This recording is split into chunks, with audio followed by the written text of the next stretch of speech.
to the flag of the United States of America and to the republic for which it stands, one nation, under God, indivisible, with liberty and justice for all. Nobody for public comment? Nobody has approached the clerk or myself relative to public comment. So we will move on to the minutes of January 28th. What are your wishes? And Supervisor Marshall is excused. Moved by Supervisor Reynolds and seconded by Supervisor Lemmer. Any discussion? If not, all those in favor of approval of the minutes will signify by saying aye. Aye. Opposed, no. That motion carries. All right. We'll move to 6A1, approval of claims and question cost. Sam, you mailed or emailed those out. Are there any questions relative to the claims or question costs? If not, what are your wishes? Chair Gibbs. Motion to approve the claims and question costs for this January of 2025. Is there a second? Seconded by Supervisor Lemmer. Any discussion? If not, all those in favor of approval of approving the claims and question costs will signify by saying aye. Aye. Opposed, no. That motion carries unanimously. Set a minimum bid price for the tax deed property at 446 Old Highway 51 in Mosinee. Thank you, Mr. Chair. This is a parcel that was taken in the first batch of in-rem tax foreclosures. And in the process, we identified that the main parcel had another parcel adjacent to it that we call a sliver parcel, just a very tiny one. So we had talked about combining the parcels, and you authorized me to do that. At the same time, you also directed me to get appraisals for these properties in 3 different forms. You asked for an appraisal of each parcel separately, and then an appraisal of the 2 parcels combined. And those 3 are all in your packet. So the lot with the improvement on it, if you want to call it a house, was appraised at, was it $10,000? $9,000. With the adjacent parcel at $3,000. So if you put those together, you've got $12,000.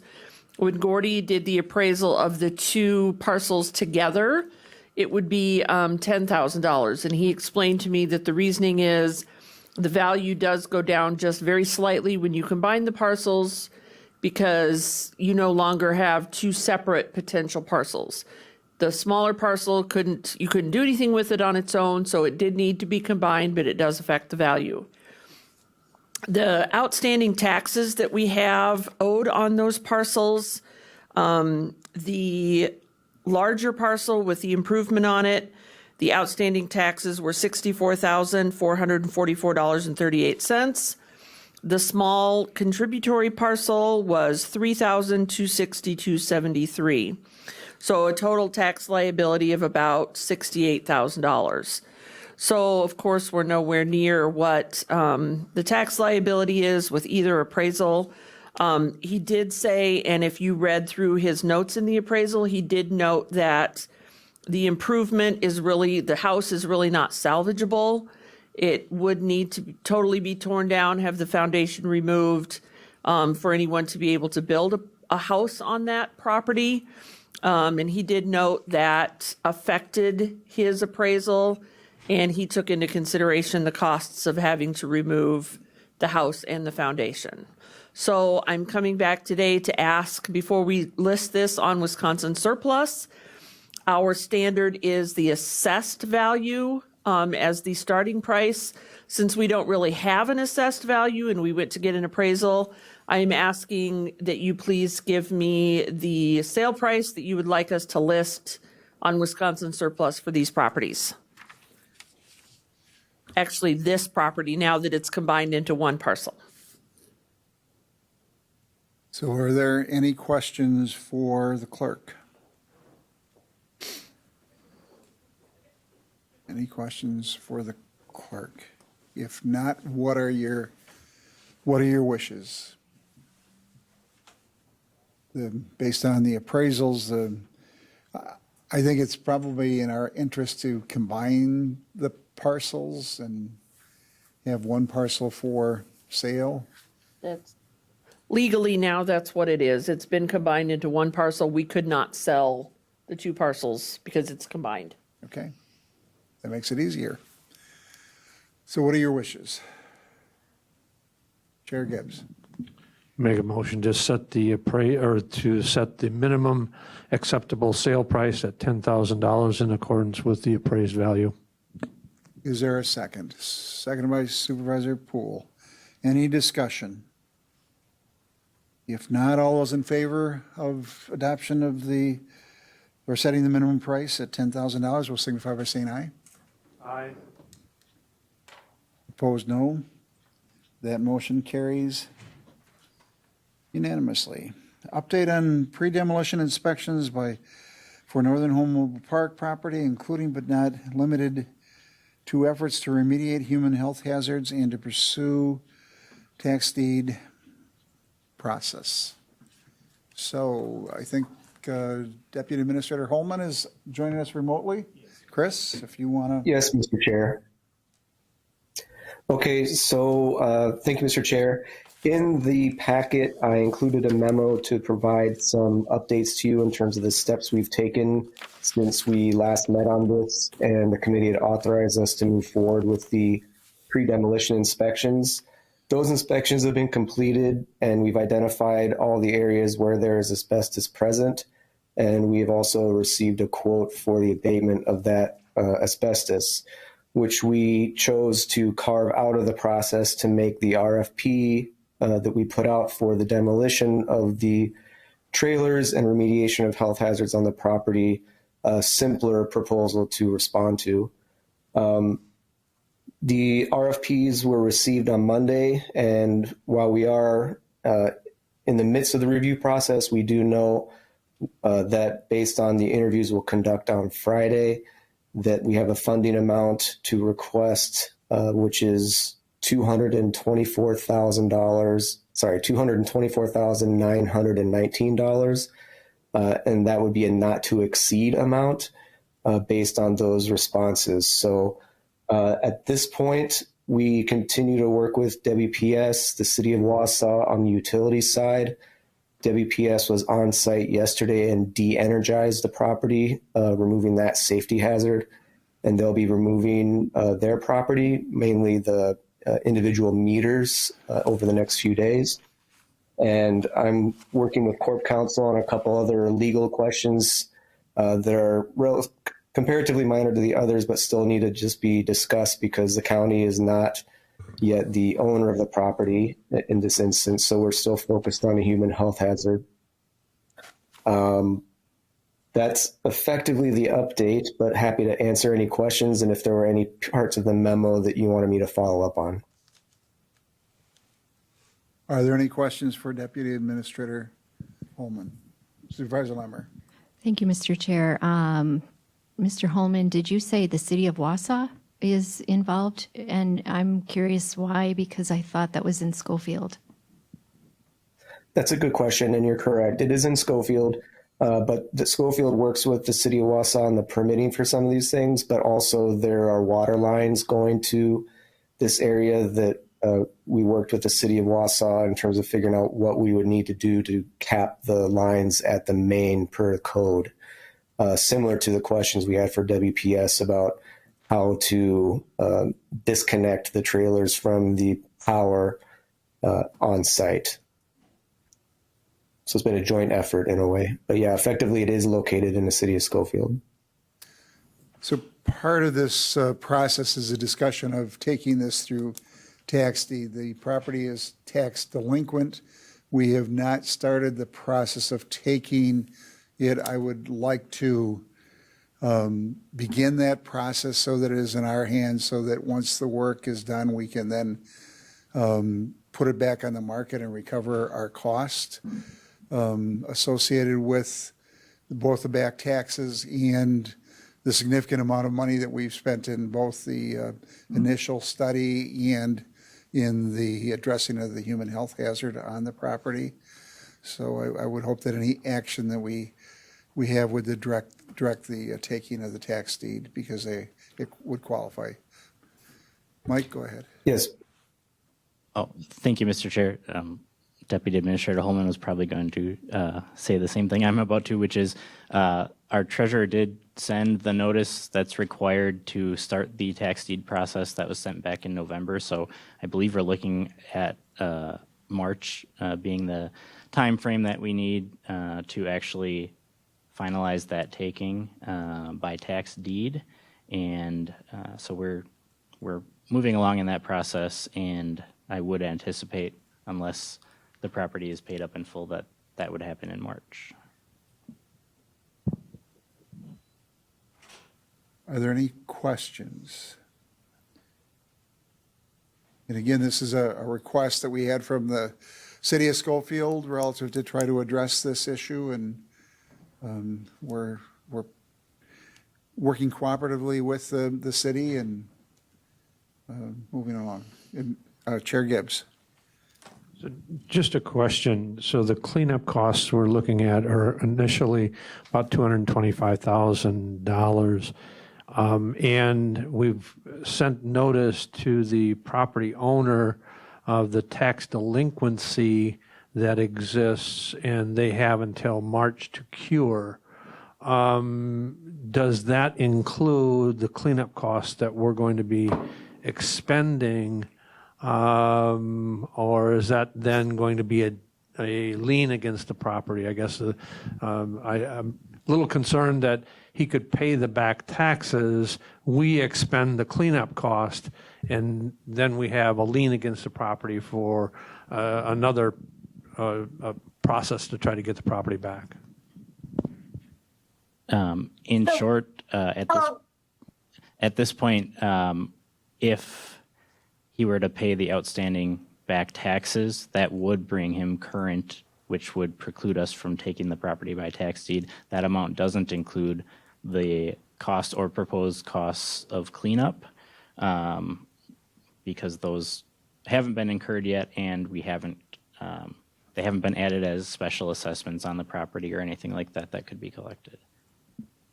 Mike, do we have the ability to do a special assessment for our past costs, that study, for the asbestos abatement study? And if we do, can we do that forthwith?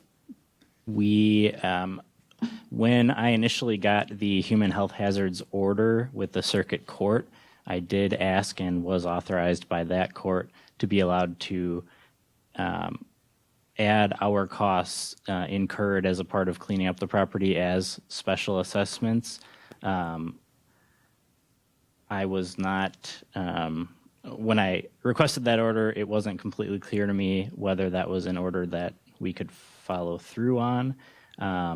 But after doing some additional research, I haven't found anything that would preclude us from doing that. So with that order in place, I think we could take that direction and try to do that immediately to at least get the costs that we've incurred included. I will work with Chris and whoever else to try to figure out what that process would be, but I think we have the legal justification for it. We just have to figure out what the process is.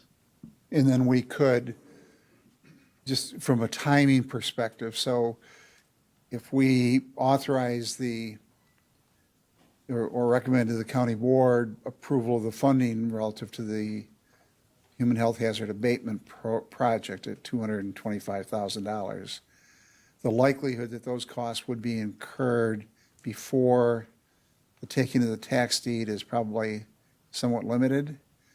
And so if they were to buy it, basically square up, we would have the ability then to defer our actions so that we're not left holding, sitting there having to wait for 3 years again for recoupment of those dollars. Is there a way to structure our contract in such a way as to protect the county's interest, to make sure that we can recover those costs at the time of sale, which would be as expeditious as possible, should we take it through tax deed? Probably. There probably is a way to structure that. We haven't finished the procurement process, so we're about to get to the contracting stage, and that certainly would be top of mind as far as protecting our costs and the ability to recover them. What that ultimately looks like and what the contractor would agree to, I don't know 100% at this point, but I think that's a very wise idea as far as what we're contracting for and how to protect ourselves. Administrator And Leonard. we could also, Go ahead, Chris. You go first. I was just going to say, from our point of view of facilities, we could make sure that the start date would dovetail with your concern there, so that no work would commence until we knew that we were on firmer footing as far as those concerns go. Thank you. I think the questions, I think, get at really the heart of one of the desirables is to mitigate. One of the desirables of this project is to mitigate risk of not being able to collect on costs that we incur. I certainly understand that, and staff have had those conversations about what are some ways to do that and what are the legal avenues to go. I just want to offer the countervailing perspective here that I know has been shared by representatives from the city of Schofield, and I think it's the same perspective we, the county, expressed in court, and that is there is an existing human health hazard that we ask the court for legal authority to clean up, and we ask for legal authority to clean it up quickly. It strikes me as something that would need a good rationale as to why we would then turn around and arguably delay addressing that human health hazard, which, again, one of the reasons you get a human health hazard order to remediate is the risk to the public. So certainly, I think, all very good conversation, and I think there's some good suggestions for staff to make sure that through this process, we make sure we mitigate those risks. And like Corp Counsel said, and as Chris alluded to before, we're still doing that with WPS. This is an interesting process where we're authorized by the court to do certain things, but we're not the owner of the property as of yet. So trying to work through, like Chris alluded to, and which is in your memo, how do we de-energize the property, working with WPS, while also not necessarily interfering with the landowner's rights that they have to the property itself beyond the scope of truly what is mitigating that human health hazard. So that's kind of that background. So I think the conversation is very helpful. We've made a lot of progress. Credit to Chris and Connie for putting in that tax deed, letting that notice go out, and Mike, of course. The threshold question, I think, for your committee, as the chair just started to allude to, is there's a draft resolution in your packet relative to a funding source for that those remediation efforts. And at the time that we drafted this, Chris and Mike worked. They didn't have the numbers that Chris just referenced. Those proposals did just come back, but that not to exceed amount is that, correct me if I'm wrong, Chris, $224,919. That's correct. So if that's the question for this body, because as of right now, we of course do not have this project in our capital improvement plan. We don't have a funding source for it, so we would need board action to allocate those funds. And then, as you've all said already, we need to make sure we're already giving thought to how do we make sure we collect. And if the parcel does go through that tax deed process, I know Connie's on the line as well. I don't recall off the top of my head the outstanding taxes, but I want to say it's about 120,000. It's either 114 or 144 is my recollection, but it's not an insignificant amount that is owed in terms of back taxes. I Hi, this is Connie. So the total back taxes on the property that now will include 2024 is $138,839. And we did receive $2,500 for consecutive weeks in January that he paid $500 each. So that is the last amount of money that we received on this parcel.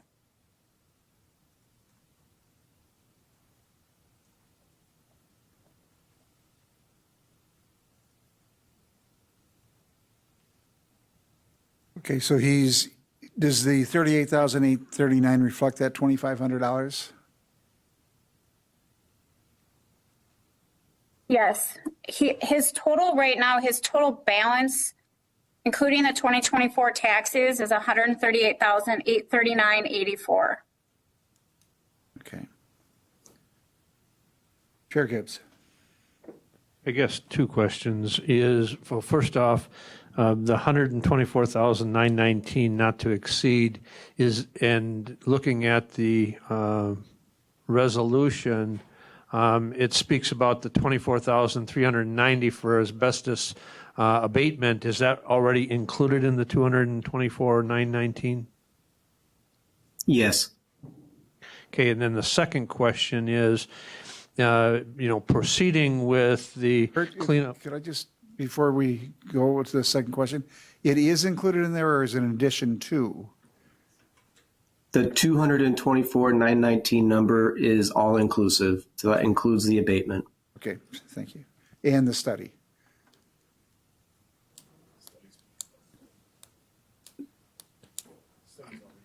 I think the study Studies already. Study, I think we funded out of your own contingency. All right. that came out of the HR finance contingency, so it may be included as a debt against the property, but it is not in part of this 224,919, Nor the 138. nor the 138. Correct. Yeah, I'm sorry for interrupting. So the question I have, Chris, as far as the timing goes, and maybe this is a question specifically for Connie or the Corp Council, and that is, in the memo, you mentioned that we could start, or the process to take the property could commence in March of 2025 if the 138,839.84 is not paid up as of today. What does that time frame look like in March, and in just trying to coordinate when we do the cleanup? He has till the end of February to pay. So if he doesn't pay it by that time frame, and if he doesn't pay it by the time, we have the meeting to take the property in March, then you can still pursue it. But if he doesn't make the significant amount of payments, he has to be only basically 1 year delinquent. So he's got 4 years to pay. And just to expand on that, under Wisconsin statutes, once that notice that Connie sent back in November has been sent and the required amount of time has passed, it'll come to this committee to authorize the taking of the property by tax deed. Once the committee authorizes it, then we draft up the tax deed and take ownership of the property. So that would be in a March meeting of this committee. Can we, as part of the action today, be proactive in saying if the taxes are not reconciled by March 1st, that we authorize the taking of the tax deed? Give me a moment to see if we can make a prospective type of recommendation.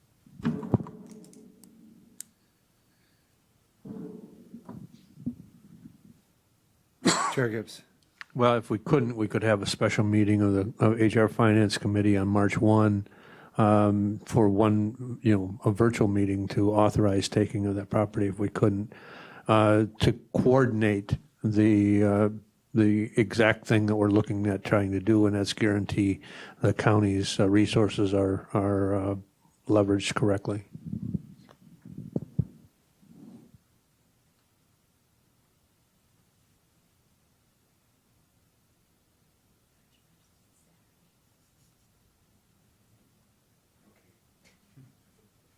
So we're waiting for the gears of justice to grind.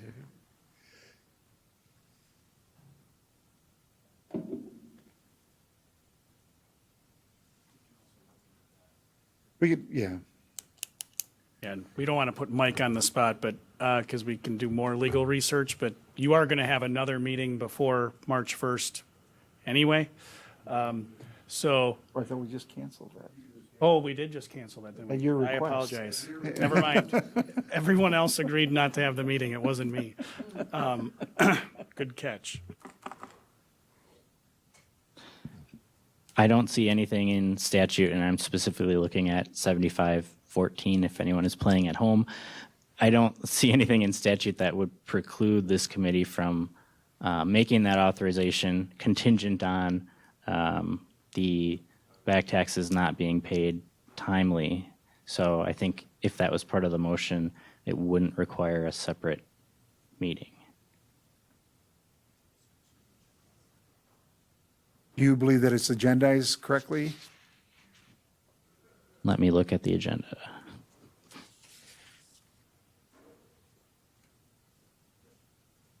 And to pursue tax deed process? The agenda is pretty broad as far as, well, I guess it's not as broad. I think the public is certainly on notice that that particular parcel is being discussed, as well as the efforts to remediate and the tax deed process. So I think that's general enough to encompass what we're doing, but also specific enough to give the public notice that this action could be discussed. So I think you're okay. I would find that you are not violating the open meetings law if you would pursue that action today. Any other discussion or questions for either Chris or Mike or Administrator Leonard? If not, what are your wishes? I guess the action before us would be to adopt the resolution with the $224,919 in it and direct appropriate county officials to begin taking the tax deed on March 1st if it remains in arrears. Chair Gibbs. I'll make a motion to insert into the resolution a not to exceed $224,919 for remediation of the property in Schofield and to direct the appropriate officials to commence tax deed process on March 1st or as soon thereafter if the back taxes on that said property are not up to date. For clarification, is it commence or execute? Execute if you want to finalize it. Okay, is there a second? Execute. Second by Supervisor Hart. Any discussion? Anything you want to add, Supervisor Conway? Chair Gibbs. So just one clarification, the 224,000 would be coming from contingency, and that would be, a recommendation to the full board for consideration. Any discussion? If not, all those in favor of the motion, adopting the resolution and commencing or executing the tax deed on March 1st, will signify by saying aye. Aye. Aye. Opposed, no. That motion carries. And implicit in there is the fact that we will then record the special assessments against the property so that we can recoup our costs at the time that the property is put up for sale. All right, thank you all. All right, proposed revisions to Chapter 1.51, Parent 7 of the Marathon County Code for conduit bonding. Administrator Leonard, you've put together a updated draft?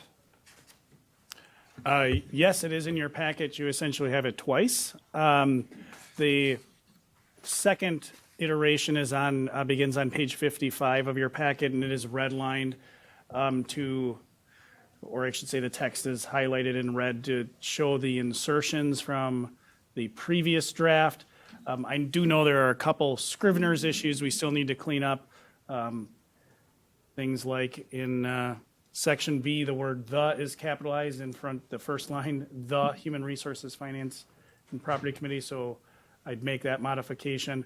But essentially, the red portion captures the commentary that you had, the discussion you had at your last meeting about getting information on the ownership status of the entity seeking financing. That is it domestically owned or not?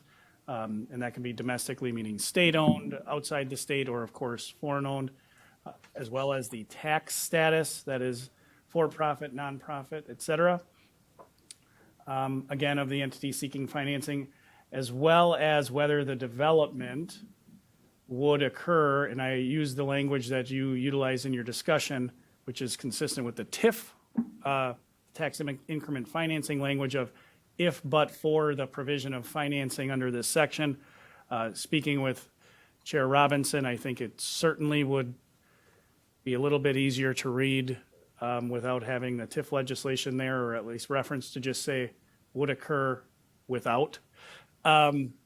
Simple is probably better there. So in terms of kind of Scrivener's corrections, I would respectfully request you consider, if you are going to offer this to move forward, the correction to decapitalize the word "the" in section B, remove or swap out the word "without" instead of the "if but for." And then lastly, I was drafting this and I must have changed my thought mid-sentence. The word "whether" in the red section, I believe, is completely unnecessary and actually confusing.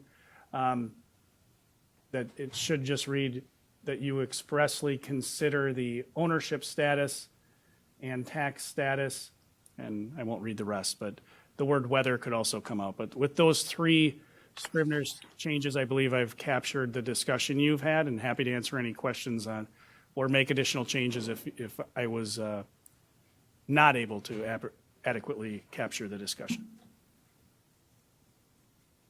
Are there any questions? I think that when we were discussing that the but-for argument is meaningful if you understand the tax increment financing law, but if you're picking up and reading this, it's confusing. And by saying "without," I think it's a clear intent to all parties, which is why we propose that. Now, this deals with, just so we understand, this deals with the issue of somebody such as a Bug Tussle coming to us to request the use of the county's conduit borrowing capabilities. It does not, as I understand it, affect the request for the renewable natural gas request that we had coming for. Is that correct? I drafted it. This is probably iteration number 4. So if you can see, I highlighted, it's in the middle of the first paragraph. You had discussions about the various types of financing that fall under the realm of conduit bonding or conduit financing. So I tried to lay out that this process would govern all of those based on again, this was back in 2024, I think relatively early in the year you had this conversation. So requests for industrial revenue bonding under section 66.1103, it would apply to that. It would apply to requests for consent for financing to proceed through the Public Finance Authority. So again, that's one of the things that have come through the committee. And in fact, in 2024, you did approve one entity to receive financing through PFA, the Public Finance Authority. And then lastly, requests for conduit financing under the county's general obligation debt capacity, which, as Chair Robinson referenced, is kind of the situation you went through with your initial conversations with Bug Tussle. So it really does, the process and the parameters you laid out in your discussions relative to what you wanted to be considered and recommended ultimately to the county board, it would apply to all three. I stand corrected. Any questions? Any questions? What are your wishes? Does this capture the discussion that we've had? It updates the process. This committee will be heavily engaged in that process should those requests come in. There are objections, so if there are no questions, what are your wishes? Supervisor Lemmer.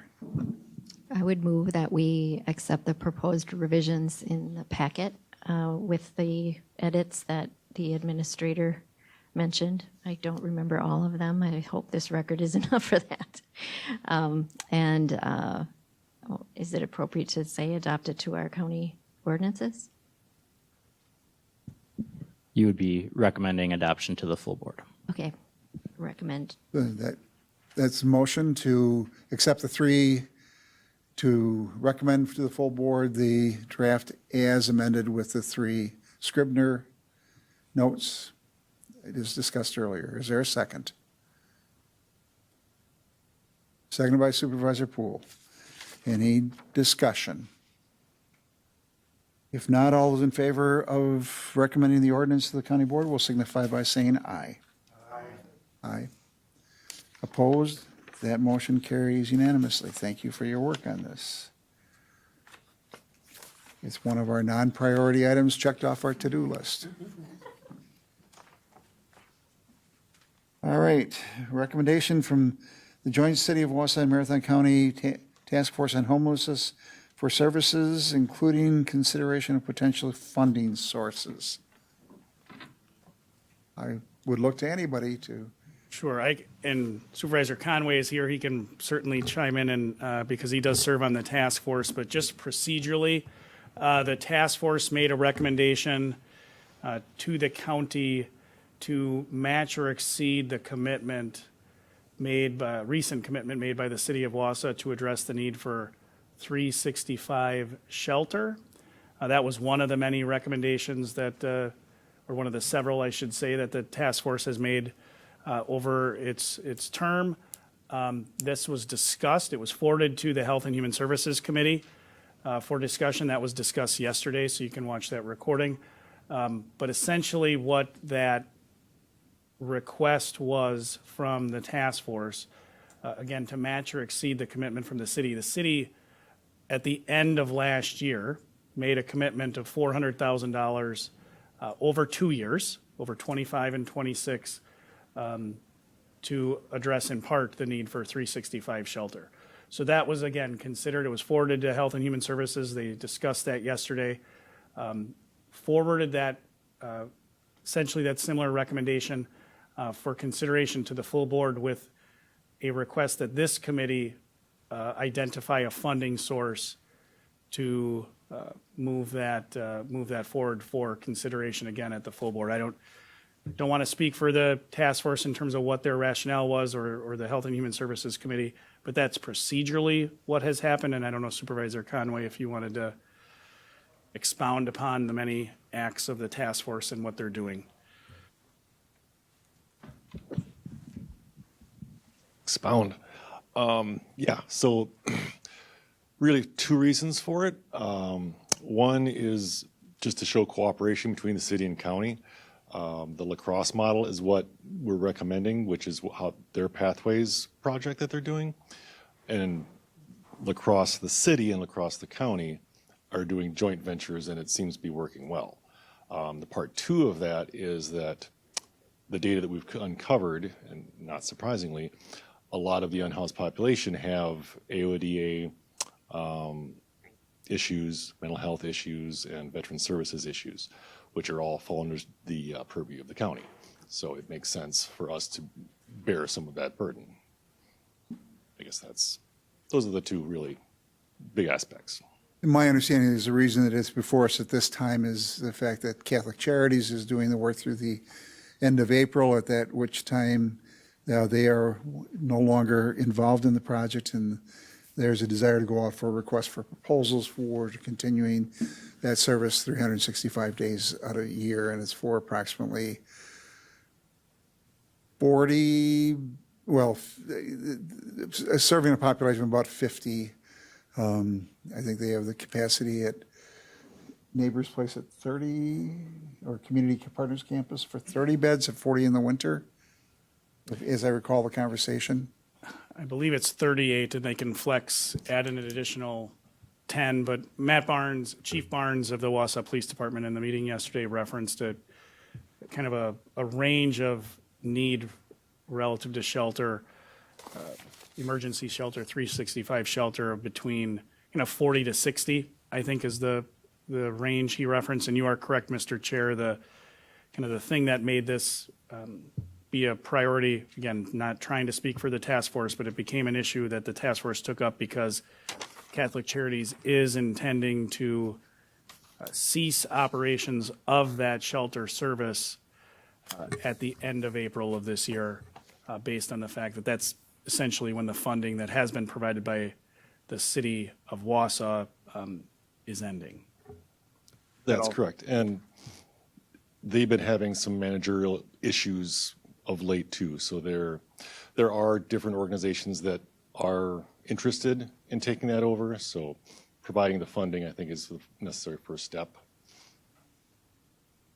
And would it be fair, and Supervisor Conway, I apologize, I neglected to mention this, but I believe the discussion at the task force was the vision, as you alluded to with the city and county of La Crosse, was that the county and the city would work together to put forward an RFP, request for proposals for that 365 shelter, and do that jointly, utilizing that shared funding stream. Correct. And that was one of the recommendations that we made, that end for the county and the city to work together on a longer-term plan. But that would be the short-term version of it, because we don't want to have zero shelter during, it's still not great out there. Supervisor Lemmer. So I have a couple of questions, I guess. Where would the 200,000 go?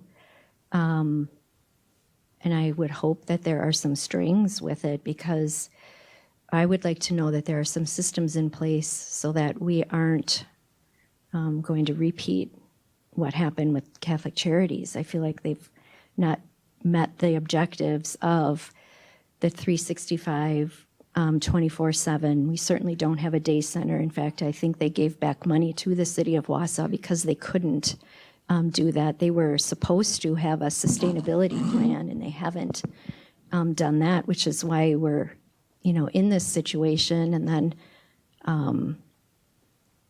so I would hope we're going to have some sort of MOU or during the RFP process. Do we have an agency in helping form that? Or are we just giving them $200,000 and say, here you go? I can try to take that. So again, nothing has been moved forward yet. So I'll try to take your questions in order. First, relative to funding sources, I think generally speaking, there are three that occurred to me, and Sam actually just sent me a message saying the same three. One is contingency, which we just talked about before. Two is spending from reserves, which you certainly can do and have done in other instances, past boards have done in past instances. And the third one is, I think it's reasonable, it's early in the year, of course, but it's reasonable to say, based on our projections for sales tax, that you could increase the sales tax projections, because you did adopt as a board some pretty conservative sales tax estimates consistent with your overall budgeting strategy. So those are the three that occurred to me. At the Health and Human Services Committee yesterday, there was a question about, would the opioid settlement funds be a viable source for that funding? At the meeting, I expressed that I didn't know, and I know Corp Counsel said the same thing. We'd like some time to look at it. So we did that yesterday. Corp Counsel, myself, and I know Chair Robinson also took a look at the available uses under those opioid settlement funds. And my review was there's really nothing that aligns with that sort of utilization. I don't think it would be wise, especially considering you have other funding streams that, at the end of the day, if you have needs, you spend the opioid fund somewhere else that it more closely aligns. So opioid settlement funds would not be, wouldn't be something that I would advocate for, and I think Corp Counsel's of the same opinion.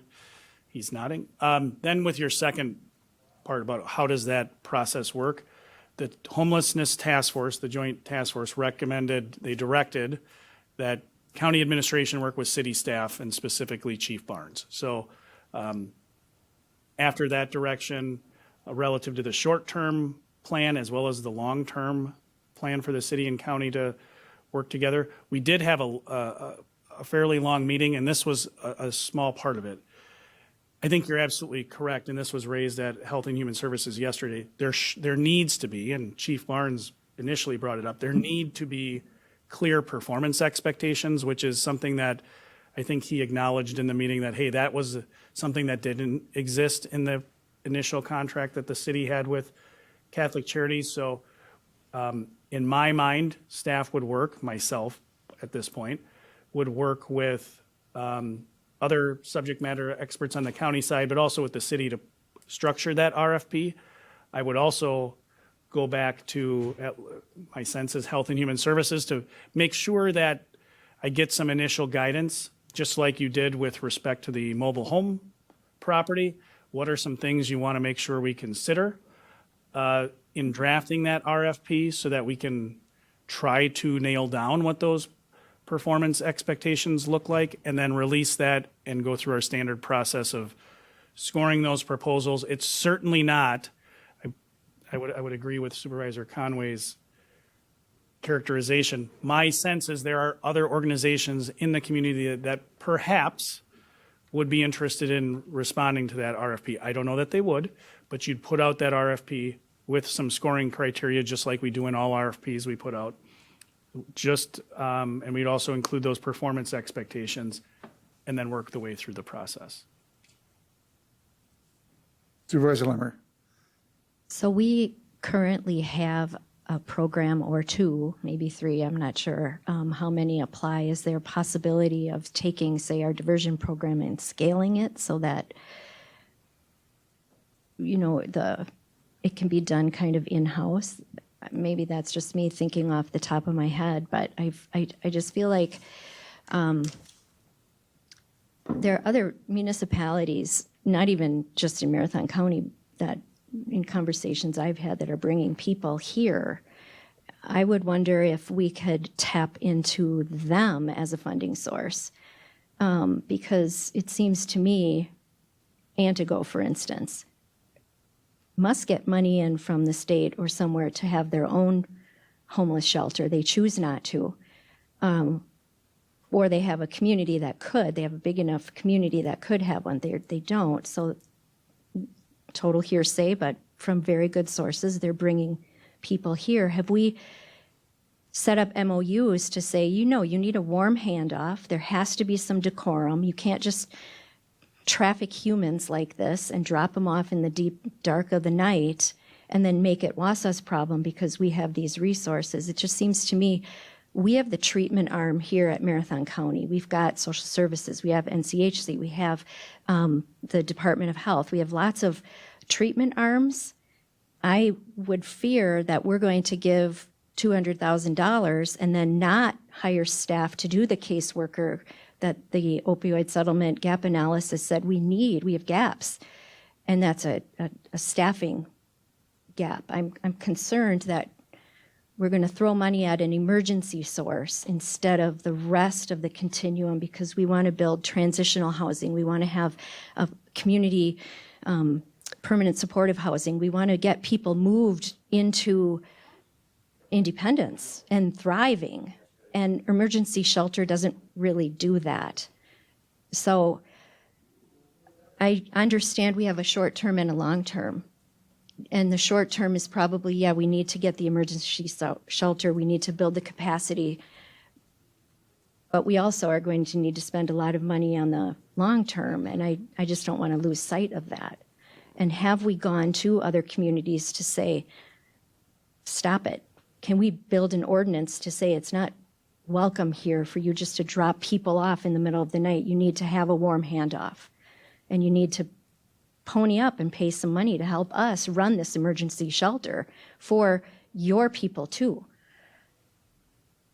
It's a lot to unpack. I'm sorry. And I'll try to take and identify what I think are the questions you alluded to. I'll start with the last one. The short answer to the question of have there been conversations with other municipalities or have we looked at an ordinance that prohibits things of that nature? No. For those of you that you may have seen in the news, the city of Eau Claire did just reach out to the Attorney General's office requesting a formal Attorney General's opinion about the ability for municipalities to, or is there a requirement for municipalities to do the things that you just referenced? But I'm not aware of anyone from the city of Wausau looking into an ordinance. Certainly I haven't directed Corp Counsel to do that. So the short answer on that, no. The second question about the long-term plan, at the end of the day, I say this, the County Board of Supervisors, you set what programs we deliver, at what level and at what cost. We do have many of the things you just referenced in the amount and at the level that you as the board have set. The long-term plan that the homelessness task force directed myself and city staff to work on tries to look at what are some ways, what does that partnership look like? And again, any additional expansion of a program or creation of a new program has to go through the board. So a lot of the things you just referenced actually are not county programs. We don't do housing. I have said that before. Apart from where you have approved it, which is you approved our participation in a pilot program with the state of Wisconsin and social services for family keys. That is it's adjacent, I would say, to some of this work, but it's very narrow. North Central CAP, other balance of state continuum of care organizations do housing and shelter. The county does not. So the La Crosse model you referenced is tailored to La Crosse. There are some things that I have no doubt when we go through the work of bringing that forward, because I was directed to do so by one of your subordinate bodies, a long-term plan and what that city and county roles would look like, you have to approve that. That's not something that, again, I just go do. I bring you a proposal at the end of the day, just like you're talking about today. You ultimately, as a board, pick what programs or services we deliver at what cost, at what level and at what cost. And in this instance, do you want to provide funding for, borrowing your words, the short-term need for a 365 shelter? So tried to unpack everything you said there. Again, short answer, no on the legal side. I don't know when, if at all, the Attorney General's office is going to come out with their opinion, but the City of Eau Claire did expressly reach out requesting that.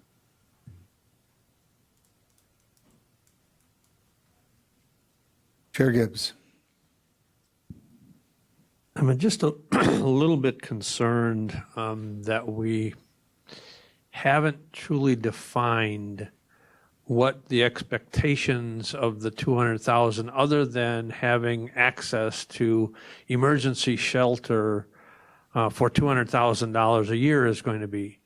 And so I understand the desire and need to actually identify where we are going to partner with the city of Wausau in providing a countywide issue, but I'm a little concerned that we're putting the cart before the horse. We're saying we're going to put $200,000 towards a problem, but we haven't truly defined what we want, what other than we want 365-day access to emergency shelter, but we haven't defined what that also means outside of that. Meaning, are we going to have, as my colleague Ms. Lemmer, Supervisor Lemmer pointed out, the wraparound services or the support services.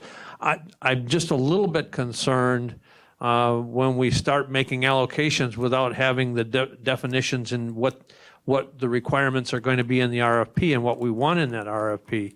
I know that the city of Wausau in December allocated $400,000 of ARPA funding for the homelessness issue over the next 2 years, but that was, again, ARPA funding, and they had to allocate those before December 31st, 2024. They allocated them and allocated them over the 2-year period. But again, I think, to me, I think we need to understand what the RFP is asking for and not just writing a blank check to not exceed 200,000, because sometimes we invite the RFP response to be exactly what we've already authorized up to. I have a question for Supervisor Conway as a member of the task force. When are you meeting next? I know one of the items on the agenda for tomorrow is an extension. There was a 100-day window in which they were to bring a report back, and they're asking for an extension I believe of next that. Wednesday at 3. When do you meet? Next Wednesday at 3, I believe, is our next one. Yeah. But we could put that on there. Would it? No, and that makes perfect sense. You don't want to write a blank check not knowing what you're getting for your money either. I wouldn't do that either. Supervisor Hart. Thank you, Mr. Chair.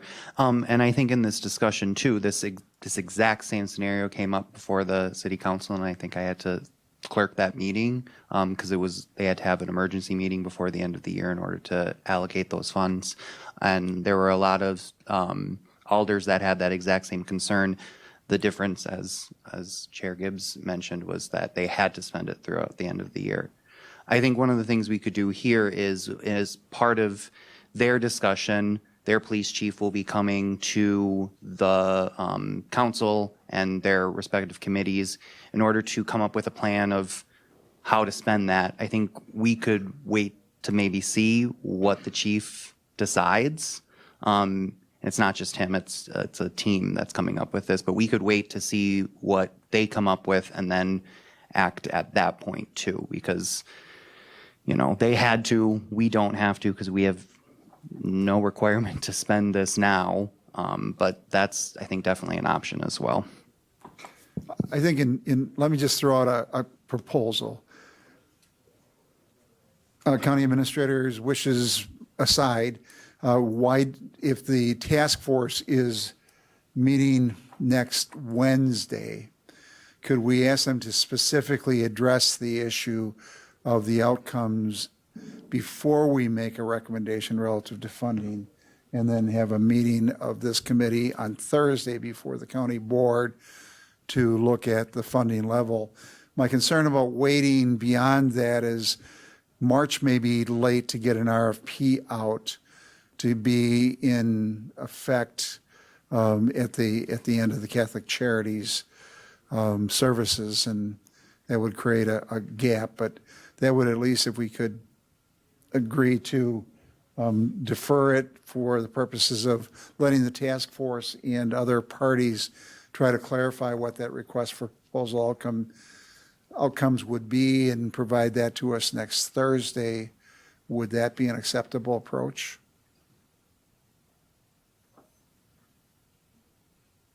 What are your thoughts? And it's just one thought, but I think it would get at some of the issues, I think, Vice Chair Dickinson, that you've had relative to this. I was just going to ask one question. When is the next county meeting? Is it tomorrow night? Tomorrow night. Okay. So that doesn't fit with are you talking about HR finances? The county board meeting is tomorrow. It's the educational meeting.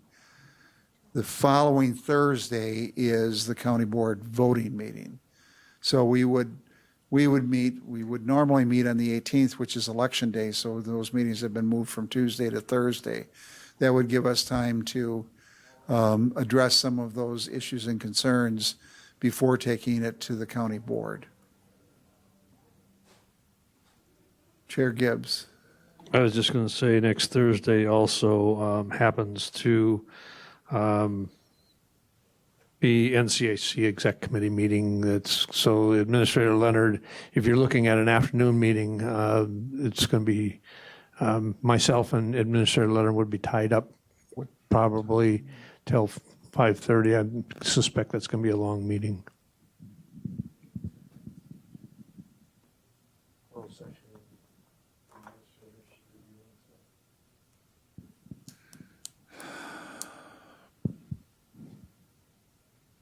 I'm trying to look at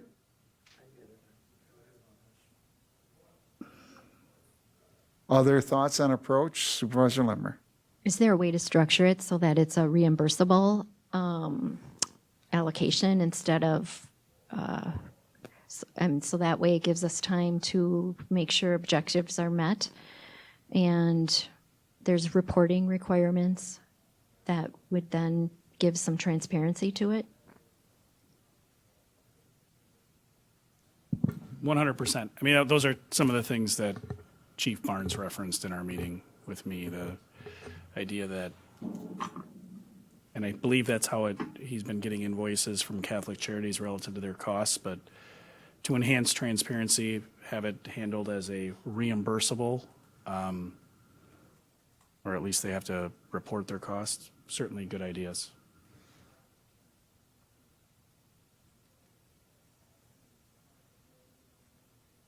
So how do we deal with this from a timing? Supervisor Hart. Thank you. Do we know where the chief is in developing this request for proposal? Because that was now about a month and a half ago now. So I have no idea where he is in developing that, but he is in a sense directed to bring that back to the council at some point. So if we could find out where his timeline is, then we would have a better idea of when we can make our decisions. I can't speak for the chief, but and Supervisor Conway has been at all the meetings. The discussion that I believe the task force has had and that Chief Barnes has shared is that if the county is going to be a partner, he would want the county involved in that drafting of the RFP. So I don't know if that means he's started that drafting process or simply sharing his thoughts with me. I certainly can reach out and ask. But I think to the chair's point, I know Chief Barnes has expressed to the Homeless Task Force that the end of April will be here quickly. So that is certainly a motivating factor, I believe, for him. But I'll reach out yet today.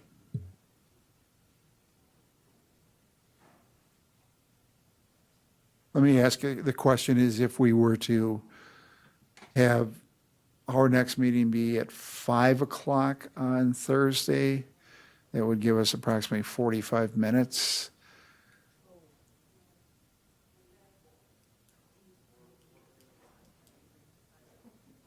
Here.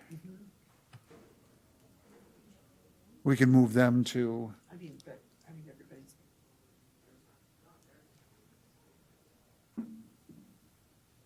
I think we can work around that. I'm looking for, I'm sensing the reluctance to move. I'm trying to look for a pathway forward. If somebody else has a different pathway, please let me know. Supervisor Hart. I guess I have a process question. Do we have to allocate funding in order to be part of developing the RFP? Or can we be part of developing the RFP, find out what it is, and then allocate funding?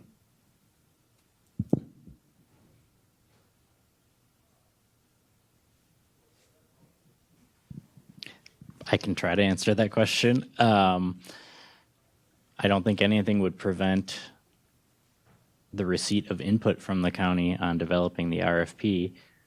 Just from a logical standpoint, I'm not sure how that input would be received if we're not also contributing to it. So that's not a legal answer. That's just a don't know answer.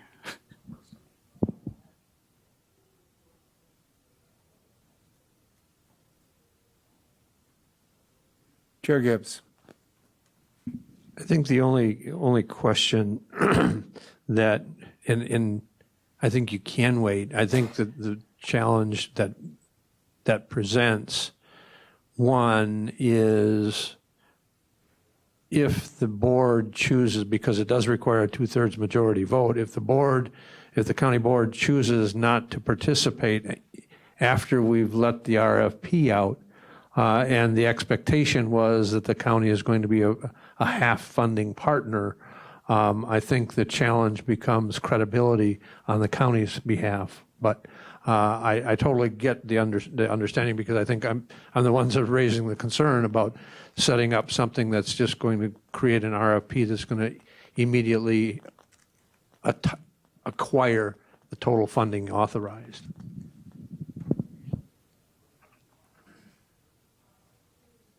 Supervisor Hart and then Supervisor Dickinson. Thank you. And I think regardless of if the county provides funding or not, the city is going to move forward in one way or another with the funding, because they've allocated ARPA funding towards it. So I know it kind of is, if we're agreeing to give more money, then they're scaling up their RFP, but they're going to do what they're going to do regardless of whether we're part of it or not. So I think that programming is going to happen. It's just, if we're not part of funding, then it's probably going to happen in a smaller scale than if we were. So I think we could still wait to see what's proposed. Supervisor Dickinson. And along those same lines, if they're asking, I guess I get to the dollar amount. So at the end of the year, they said $200,000 for 2025, $200,000 for 2026. I would assume to begin in April or May. If we're giving the $200,000 as well, now it's $400,000. So do they really need 200 or do they need 400? Is kind of where I'm going with that. So they're asking us for 200 to match or to even exceed. Is that going to be a ramp up, or does it make the RFP, as Supervisor Hart had said? That would be a concern of mine. If they're going to move forward with 200,000, but now they're asking us for an additional 200,000. Well, now it's really a $400,000 project, not 200. And that's a concern similar to what I brought up yesterday with the RFP. We didn't, and Chair Gibbs had said as well, we don't have that information to really know what's really necessary. So that's my only comment. The numbers that were thrown out yesterday was $30,000 to $40,000 a month to run the shelter. So that would be consistent with that $360 to $480, which is, I think, why they're asking for at least that's what my notes from yesterday reflected. So, but I think, again, we're starting to deal into speculation. And I don't know that we can answer a lot of those questions today. Supervisor Hart. Thank you. And the reason for that specific funding, the $400,000, was because that was what they have left over in funding. I think that it was meant for whatever funds are over encumbered. I'm looking at our finance director if I'm saying this right. Whatever funds they over encumbered, instead of if for other ARPA projects, if it's not going back to the federal government, they directed it to go into this program. So it's up to $400,000. They didn't allocate exactly $400,000. It was, instead of it going to, I think it was supposed to go to fleet, rolling stock. It went to homelessness because the council felt that was a more pressing need for the city. I think the only actual ARPA funds that they allocated were the $30,000 that was supposed to go for the day shelter until April. That's the chunk that actually got allocated. The rest of it is over encumbered funds that would be coming back, so they don't have to give it back to the feds. Supervisor Poole. I think this funding request is incredibly premature. My understanding of the homelessness task force, first they were supposed to find information, which they're doing now and continue to do. Then they will get a report and give it to us and come up with a plan. And we're not to that point yet where we have a plan. We don't know what they're doing or plan to do. And I think there's a role for the county in terms of helping coordinate and things like that, but the scope's yet indeterminate. We hear on this committee time after time how much costs are rising for us in terms of staffing. We just heard a few weeks ago how much transportations cost. So our costs for doing the programs we are doing, in my understanding, is increasing quicker than we can afford them with the levy limit. So we should be looking to make sure the programs we have are funded and keep going on that instead of adding new programs. We want to be very careful if we do add anything. And I think also, as Supervisor Lemmer said too, we have concerns about what do we do with other counties coming and using our service. There really has to be some eligibility requirements I want to see first, and things along those lines. Also, if you look at the La Crosse model too, I'm not sold at that on that. We don't know, have an agreement. Maybe we partner with the city of Wausau to what extent, but we don't know what success looks like for this program going forward. We might not agree on that and have vision. So giving money before that, before we want to get in, I think is premature. In the La Crosse model, from what I've looked at too, it seems fatally flawed. It's not going to be sustainable. There's so I would I'd look for a broader plan first from the Homeless Task Force Committee to see what they want, and before we dedicate any funding at this point. Thank you. Any other questions? And a question for Mike, we have, based on the recommendation of yesterday, and I would encourage all the members to look at the recording from yesterday's meeting, because much of this was covered by either Supervisor Carvalli, Supervisor Conway, or Chief Barnes. But we have the potential for a conflict between the committees where one is recommending funding for 2 years and asking this committee to come up with a funding source, and then potentially not a favorable recommendation of this committee, or a different. How do we reconcile that at the board level? Well, since my understanding of the action at Health and Human Services was that they did move it forward to the full board contingent, well, not contingent on, but also forward it to this committee for a recommendation on a funding source, it would still go before the full board without an identified funding source. That would have to be dealt with at the board level. Certainly the chair of that committee could pull that item back for further consideration. That's something that could be considered, but at this point it would still go before the board. But before it gets passed, we would need to identify where the funding's coming from. And by we, I mean the board would need to. The board, so. We can have that discussion and vetting on the board floor, try to, in the next week, come up with an answer and try to address as many concerns as possible. I don't know if that's possible or not, but any thoughts on process? Supervisor Lemmer. It's not really a thought on process, but I think it is important to understand that this is an emergency. And it is growing. It's not just costs, the problem is growing. And I think to do nothing is not acceptable. And as a Wausau taxpayer, I feel very strongly that the county does need to share the load, since there hasn't been anybody outside of Wausau taking care of this problem. And I would imagine 10 of my supervisor cohorts who are also Wausau City would appreciate that lift as well. I just want to make sure too that we're not throwing money away. So I think we do need to have some pretty good programmables, objectives, and so that people are moving towards stability, and it's not just, maybe that's what emergency shelter is just keeping people alive, but I would hope we're trying to move them through a stable path.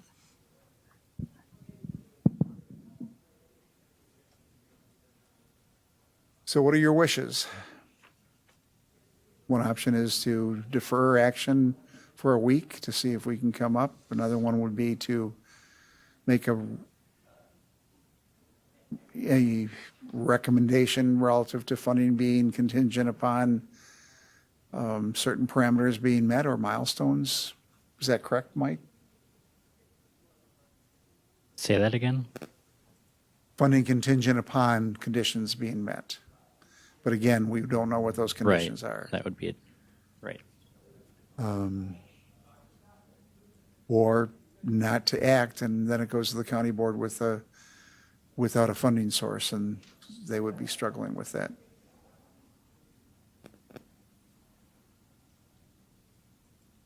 Supervisor Hart. Sorry. And in that process, I mean, I don't think this is the committee to set what those performance indicators are. I think that would be better suited in the Health and Human Services Committee, because I don't think our committee has the expertise to decide if they're moving this along properly or not. So that's just my thought on that. All right, what are your wishes then?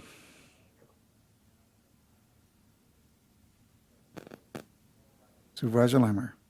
Well, I would move that we delay it a week and see what the joint task force can come up with, if that's in order. To delay to a time certain, Right, yes. which is, To the 20th, is that what we talked about, 5 o'clock on the 20th? would that work? Chair Gibbs and Our meeting's at 2:30, so being back here at 5 o'clock with the closed session, it may take up to an hour.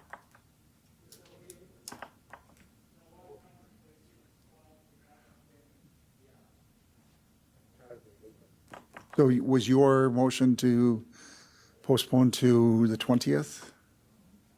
All right, is there a second? Seconded by Supervisor Hart. Any discussion? If not, all those in favor of that motion will signify by saying aye. Aye. Opposed, no. That motion carries. So Supervisor Conway, if you could take the discussion here back to the task force and look for clarification, and Administrator Leonard, if you could, you work with the appropriate parties to make sure this gets noticed with the homeless task force to give us the input that we are looking for, and then we will have a day to react to whatever they come up with. All right, thank you. Discussion from Extension Education Economic Development Committee relative to tax foreclosed property sales and use of covenants to enhance availability or available workforce housing. Administrator Leonard and Michael? Thank you, Mr. Chair. So in your packet are two, I guess, potential options to move forward. This originally was discussed by the Education Extension and Economic Development Committee. They chose to forward both options to this committee to sort out which, if either, you'd like to move forward. The first option is simply to create a resolution with which outlines certain covenants that we would require be attached to any tax delinquent properties that the county acquires and then sells by auction. The covenants would be for unimproved but buildable parcels, a covenant requiring building construction and occupancy within 24 months of purchase, and then the second covenant for all tax delinquent properties, a covenant prohibiting short-term rental on the property within 10 years of the purchase date. As I was drafting that potential resolution, it occurred to me that it might make sense to include those covenant requirements in our General Code of Ordinances, Section 3.20, which addresses the sale of tax delinquent land. I've often remarked, maybe not publicly, but privately for sure, that knowing when you're looking back as a corporation council, having these types of policies enshrined in ordinance is helpful so that we don't lose track of the wishes of the board. I took the liberty of drafting what I thought would be a good place for those covenants, and then also addressing some other issues with Section 3.20, specifically about how it relates to the Hennepin County case about the proceeds of tax delinquent properties that are sold, and the fact that we can't retain those proceeds, they have to be returned to the former owner. There are also two items in that proposed ordinance change that would reflect changes in state law about when tax delinquent properties have to be sold. There's now a time limit for selling those properties after acquisition. And so just kind of streamlining how our ordinance fits in state law. Some items that aren't addressed, but perhaps are policy decisions that could be addressed. I know it's been discussed as to whether requiring an appraisal of properties is a good idea before we post them for sale. Our current ordinance doesn't require us to seek an appraisal. It sets a default of the minimum bid that will be accepted as the assessed value. If we did require an appraisal, that would be a cost that we could include in the cost that the county can recover after the sale. So that's a potential area that could be changed. I know in speaking with Chair Robinson, the terms assessed and appraised value are used kind of interchangeably throughout this ordinance. And it's honestly a little bit confusing. And I wrote it, so if I'm confused, that's a problem. What we tried to do, I think, initially when this was updated a few years ago, was to identify what the base bid would be when we posted these properties on Wisconsin Surplus. The base bid or the starting bid is 50% of the most recent assessed value. And then we defined appraised value as that amount. We also then later in the ordinance said we won't accept any bid that's under the assessed value, the full assessed value. But throughout this, we use the term assessed value and appraised value means assessed value. So it's a little confusing, and it doesn't really answer the question of whether the county wants to require appraisals for properties sold. So to me, it would be good to have that guidance. But that's really the second alternative route, is if you wanted to take a stab at updating Section 3.20, that's the second resolution in here. It also includes those covenants as part of the code. Or you can do neither of those things if you don't want to. I'm going to just ask a question from a open meetings perspective. Have we properly noticed it for the 3.20 amendments? Do you know to change the ordinance? Well, let's see. I think so. The item is discussion from Extension, Education, and Economic Development Committee relative to tax foreclosed property sales and use of covenants to enhance available workforce housing.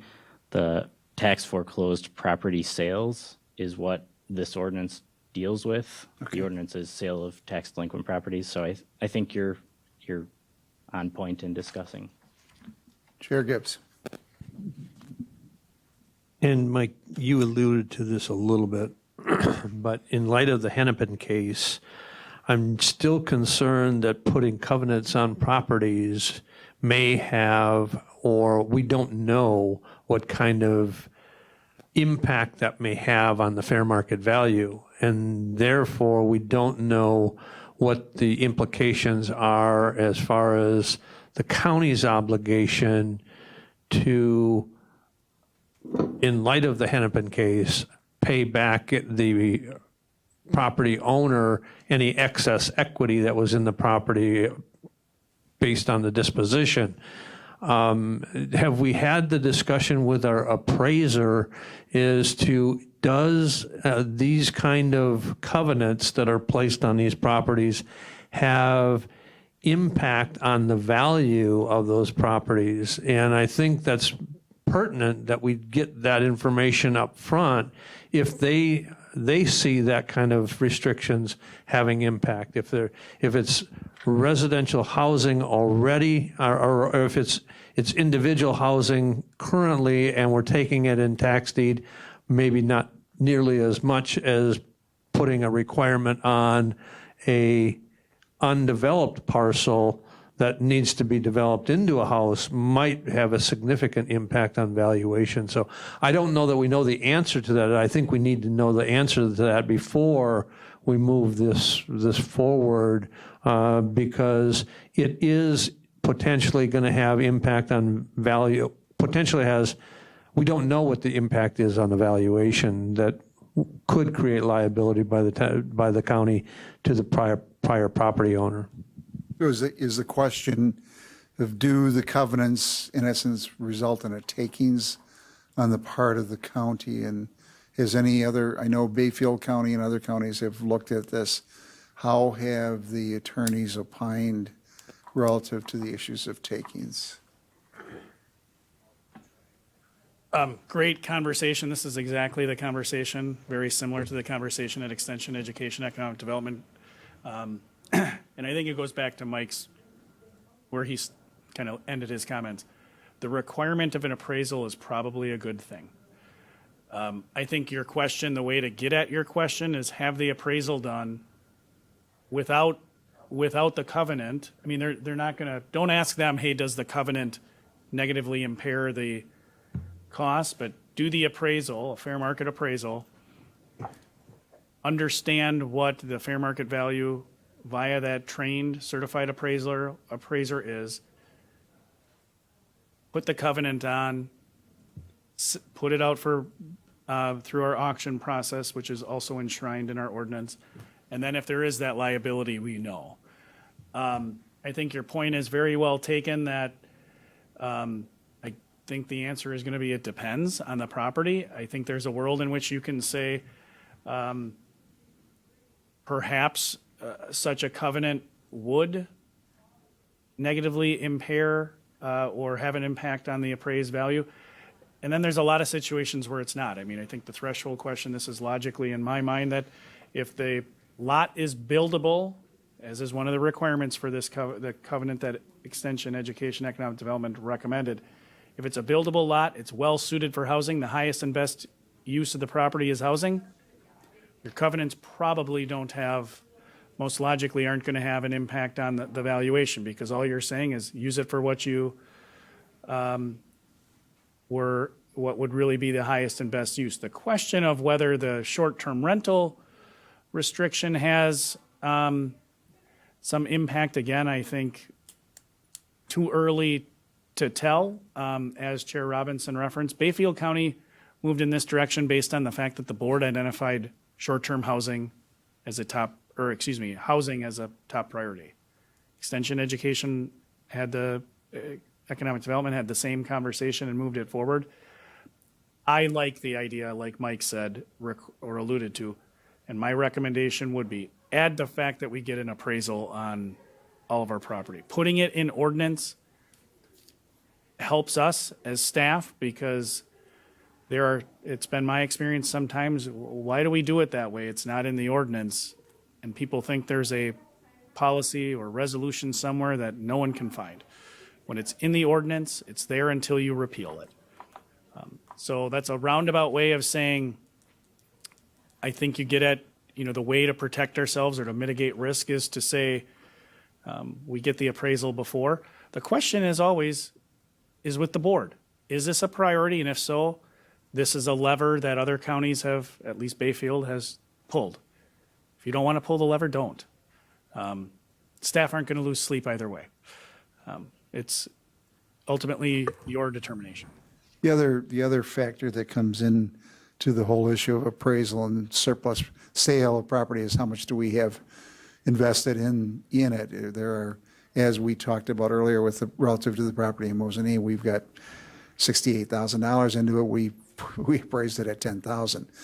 We have the right to recover up to our costs. So appraisals, takings, and everything is also dependent upon what costs we have into it, and we won't know that until we have the final numbers in. But Chair Gibbs. I don't disagree that, each parcel is going to have its facts that are specific, but if we're moving towards getting closer to, and I think that's been the direction that the HR Finance Committee has given, that we get closer to properties that are only delinquent 2 years, now it becomes a much bigger risk or a much bigger question as to whether or not there's a taking by putting covenants of this nature on those parcels, because there's equity that the property owner may have that is definitely in excess of 3 years worth of property taxes or costs that the county has in it.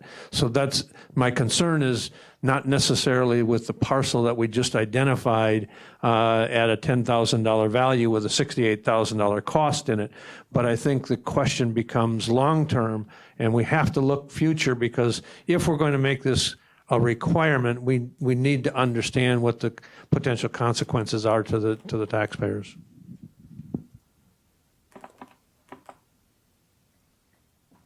Supervisor Poole. Just a little clarification on the motivation for this. Obviously, I know increasing our housing, very important. I'm all for that. Why covenants, though? It seems that, are they necessary? It seems that the county government's getting a little handsy in people's private property with restrictive covenants putting on these types of properties. And theoretically, I think turning these properties around to their best use, if that's housing or if it's a business, whatever, it can be most productive quicker. I think that's fine. So there's a motivation that they want housing instead of other options like business, but also, practically, I've read stories, news articles about builders. The big builders often buy property or have associated firms buy property, and then they just sit on them, and then there's really no incentive for them to develop quickly. And of course, we want to develop as quickly as possible. So is that some of the reason for the covenant, or can you explain it a little more? Thank you. People are looking to me to talk, but Supervisor Lemmer is on the committee and can provide that. Again, it's a policy question for the board, but I've sat through all those meetings, and you've hit on a couple of the things. Yeah, I think a lot of what we've talked about is when they're used as short-term rental, say an Airbnb or VRBO, it takes it out of the market for somebody to move in and live in our communities and send their children to school. It just takes it out of the housing stock, which puts pressure on the rest of the housing supply. I think that the genesis for this was a resolution the county board adopted a couple of years ago relative to housing in response to the critical shortage of housing for workforce, but to look at where the county surplus property and tax deed properties could be used for housing. So there's been earlier action taken by the county board to move in this direction. The reason that my understanding we're using the covenants is for enforceability, to make sure that we do indeed take it. And again, these are properties that are tax delinquent. If this is I would just offer that if it's a high value commercial property, I would assume that there's probably developers and others that would be interested in taking it before it ever went to tax deed foreclosure. So we're tending to deal with many properties that are in residential neighborhoods and or undeveloped areas and don't have the strong development potential that would attract others. But that's That's an assumption going forward. Chair Gibbs. The only other thing that comes to my mind is a real, as you just started, it brought up a question.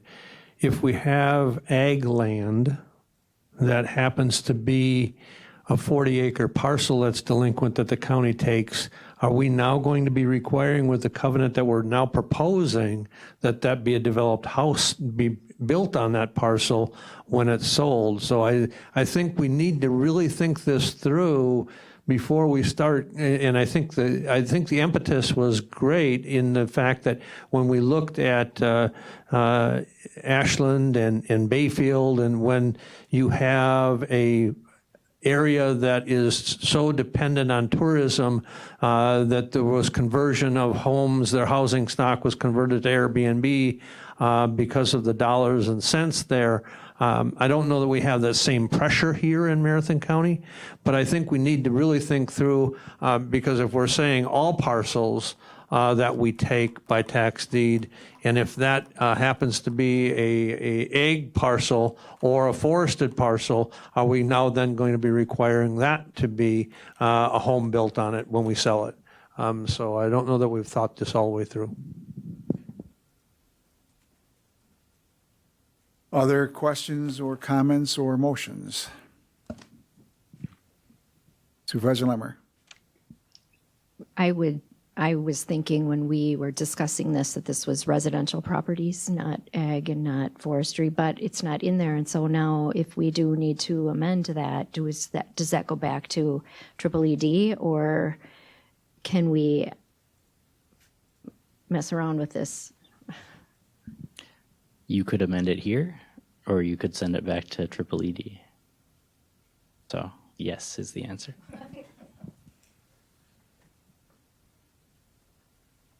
So then would specifying residential properties fix the concern that Chair Gibbs brought up, or does it still need work? Would that be determined on the underlying zoning at the time of taking?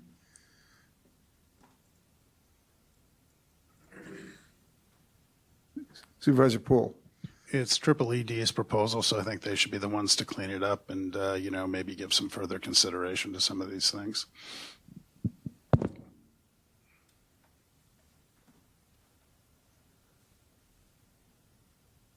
So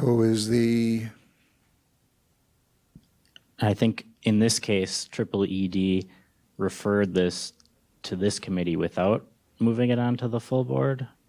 Is that, well, you wouldn't know, or you might know. It's on the agenda for the full board in anticipation of it being moved, but it can certainly be pulled if this committee does not forward it on to the full board. So I think this committee could make a motion to refer this back to EED, which would signal what this committee wants to do.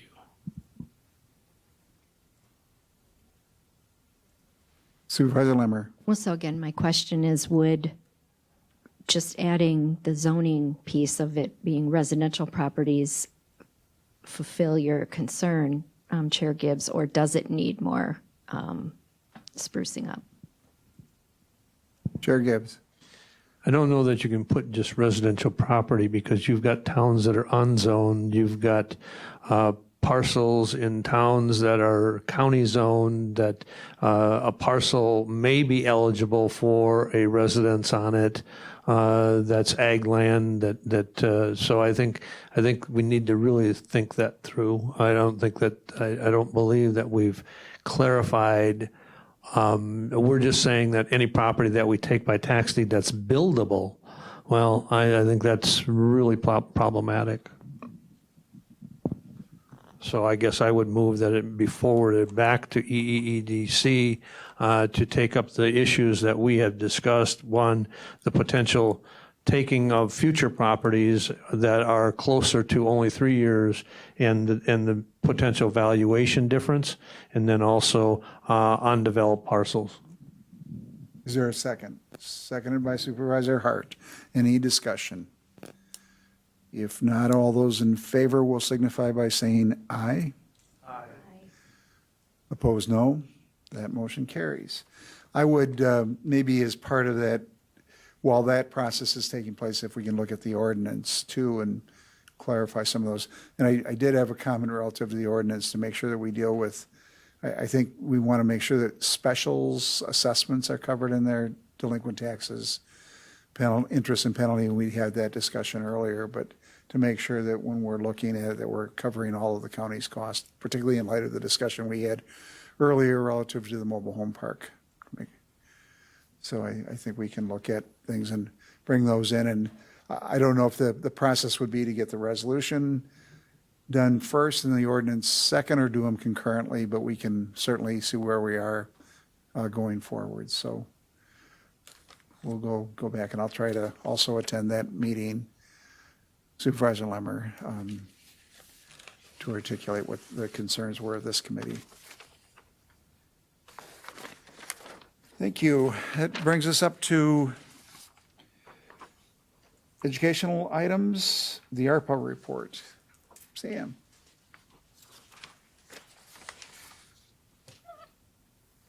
This was consistent with our discussion of our work plan and other things. And thank you, Sam, for preparing this. Thank you. So in your packet is the report that shows all of the different approved projects, their final budget, what we spent to date as of December 31st, 2024, and then how much is remaining so that you guys can continue to monitor that we are spending it in the appropriate time frame.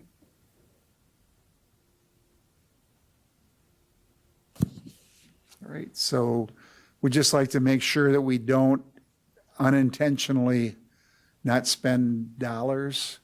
And so we're just going to ask that on a quarterly basis or so be brought in to the committee for tracking purposes. Again, we had to encumber the dollars by December 31st, and we have to expend them by December 31st of 26.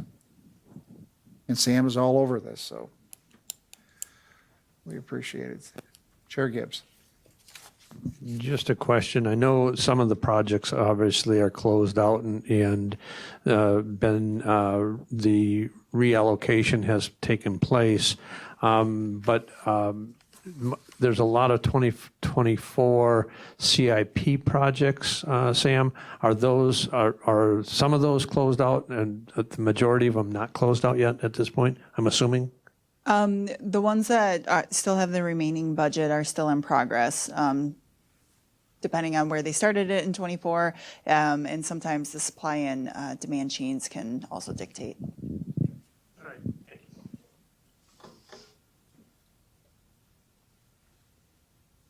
Are there any questions? Is this valuable to you?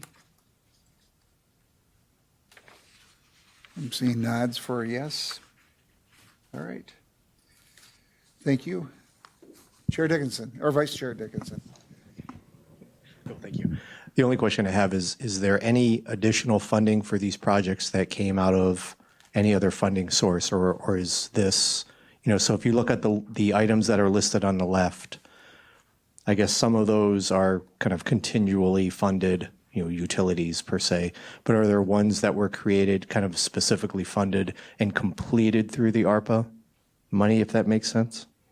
You kind of see where I'm going with that, hopefully? I think so, and please reflect back if I don't. I think my understanding, the majority of these projects, the sole funding source was ARPA, but the utilities, to your point, I believe there's certainly other funding that goes to utilities. Another good example is the North Central Healthcare project in 2022 and 2023. You allocated some funds. There was certainly other funding that went into that project, but I would say and a victim witness staff is another good one. That's a blended funding source. The state actually provides some funding for that project.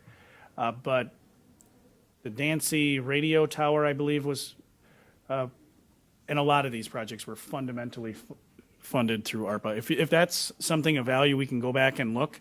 But I did want to dovetail with the chair's comments. We're going to be very intentional to spend the funds that were allocated either on these projects as was planned, or we will come back with what, if any, flexibility we have to make sure we don't unintentionally or unknowingly have those funds not allocated to a county project or a county priority.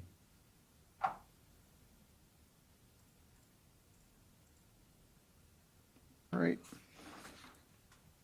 All right, Jim Griesbach asked me to remind the committee that on Monday is the tour of Eau Claire, the Eau Claire County Highway facility. I've talked to a number of you relative to your participation. If anybody, please let me know today, because if we have a quorum, we need to notice it as appropriately, but Supervisor Lemmer and myself will be attending. I don't know if anybody else is interested on going on Monday. I think we're leaving at 9:30. And we'll be back mid-afternoon to look at their facility, which to get an idea of what the facility might look like and operational efficiencies, et cetera. And it's joint with the infrastructure committee.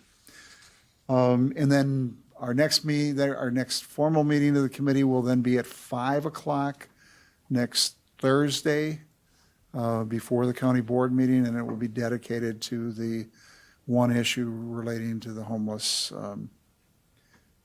task force funding request. So I have, one of the things we'll talk about at our first meeting in March is I've been working with the administrator and the department heads and others relative to dashboards and work plans, and we'll present that to you along with a schedule for, we're going to look to have, we have 6 different departments or entities that report to the committee. We're going to look at one each meeting on a quarterly basis so that we can hear from all of them. So we'll have finance in one meeting, treasurer at another, and just to, once we have those dashboards, to receive those going forward, but we'll present that to you in March, but we'll begin that process in March. So anything else, Supervisor Poole? I take it from the Eau Claire trip to their highway shop, you'll bring back information pertaining to that for those of us who can't go? We certainly will.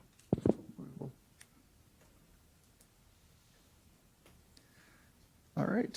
If there's nothing else before us, is there the motion to adjourn?